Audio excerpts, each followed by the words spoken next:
song, the theme song to the Andy Griffith Show. I loved that show with Opie. Yes, Paul. I loved that show growing up, right? And so I would go around the house whistling. And I want you to know my father, God rest him, I just buried my father last month. He died at the age of 93. He's up in heaven watching me now. Awesome man. My hero, like every little girl, looked up to her dad. He was a civil engineer in the Army Corps of Engineers. He was amazing, the smartest man I ever met. He had one little problem, just one flaw. He failed to recognize my talent. He screamed out, "Shut up all that noise." At 7, I was already a reporter long before I ever became one. "Why, Daddy? Why should I stop whistling?" And he said the words that stung and stuck with me for the rest of my life. He said, "Stop making all that noise. Plus, girls don't whistle." What?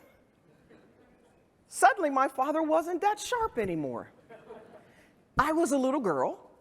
Clearly, I was whistling, and I was whistling really, really good too, right? What did he mean, girls don't whistle? I had whistled the entire Andy Griffith theme show song. Why would he say that? I didn't know it then because I was 7, but I know it now when I talk about this stuff. At that point, I had my very first experience with implicit bias. It was from my loving dad.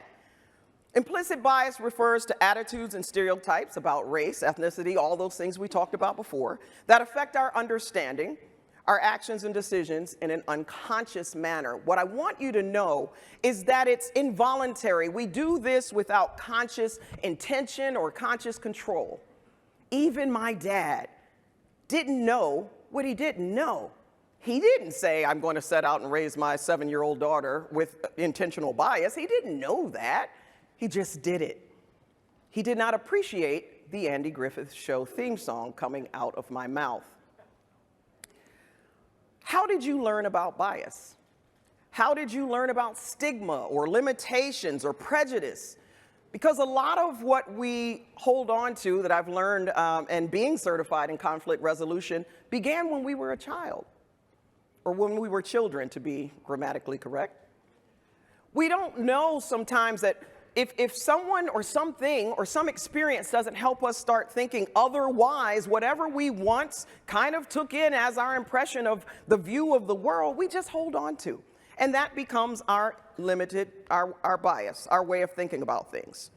Well, after that whole experience, I was so upset with my father, I would continue to whistle the song behind his back, of course, far away at the playground or wherever, but I would continue to build up this talent of whistling. And then I did other things, that little girls weren't supposed to do. I love sports.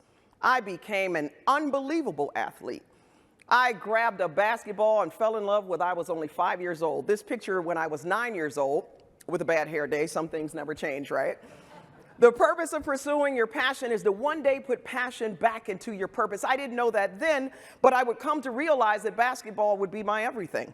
Basketball took me many places, taught me many things. It gave me a full scholarship to Syracuse University, an opportunity to go to college I would not have otherwise had. I played with a lot of diverse teammates. We won a couple of championships back in the 80s when I still had that bad Jerry curl, right? We were really, really talented, and I learned so many things. It allowed me to go back and coach. I coached at University of Dayton, any Ohio folks here? Indiana University, woohoo! There's always an IU person in the room. Not today? Oh, I knew it, there always is. And Florida Atlantic University. So I had an opportunity to give back, and I learned how to lead, how to strategize, how to be a part of something bigger than myself. Most people dream of meeting their idol. I didn't just meet my idol. I had an opportunity to work alongside of her. Robin Roberts, who's now with Good Morning America. I got a chance to work with her for about 3 years at ESPN on the road to the Final Four. In the middle, there's a picture of Nell Fortner, who was our 2000 gold medal winning Olympic coach. And then there was me. I had no credentials. I was just happy to be cute on TV. So happy they picked me. For 30 years, I've spent broadcasting sports and just things that I never imagined, going to places overseas to Japan and all kinds of things I never would have done if it weren't for basketball. So can you imagine? I can't. What my life would have been if I didn't have that opportunity just because I was a little girl and girls weren't supposed to. So thank goodness for the proponents of Title IX that made all of those things possible and equitable. I'm often asked what is the greatest thing basketball ever taught me, and I always answer the same way. It's how to play through the foul. How to play through the foul, how to score even if there is adversity coming, how to be resilient, both on the court and off, because in life, that's what it takes. You have to be courageous if you want to be in leadership and play through the foul.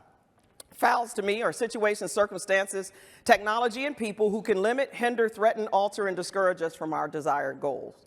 Fouls are those things that ultimately will turn your life upside down.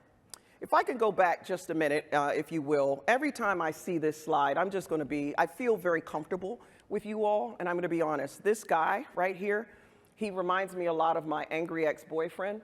So whenever I get the chance, I just keep flipping that sucker over and over again. Told you I was certified in conflict resolution. I can tell you this works. All right, one more time for good measure, right? One more time. There we go.